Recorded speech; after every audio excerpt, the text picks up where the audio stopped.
Hari Bebas Kendaraan Bermotor kembali digelar di Jakarta dan salah satunya di kawasan Bundaran HI. Sempat sepi peminat, kini Bundaran HI sudah kembali jadi favorit warga Jakarta untuk berolahraga.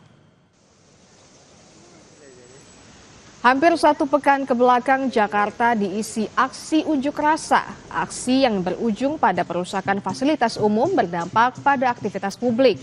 Perkantoran dibuat WFH, sekolah diliburkan, termasuk aktivitas sosial seperti Car Free Day yang sepi peminat. Kini warga Jakarta kembali memadati kawasan Bundaran HI. Ada yang bersepeda, berlari, bahkan bersuah foto.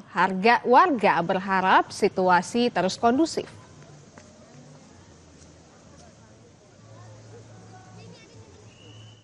Sekarang udah cukup rame, tapi nggak seramai biasanya sih.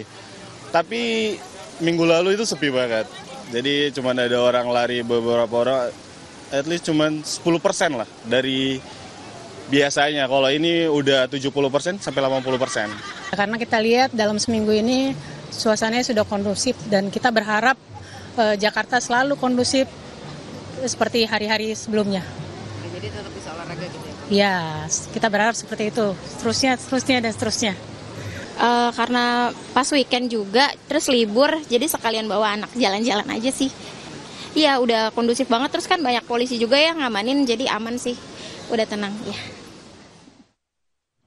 Saudara, sebuah kedai pizza di Kota Malang menghadirkan pengalaman unik bagi pengunjungnya. Tak hanya sekadar menikmati pizza, pengunjung juga bisa merasakan serunya bagaimana cara membuat pizza bersama pasangan atau teman-teman Anda. Informasi selengkapnya di segmen Cerita Nusantara setelah yang satu ini.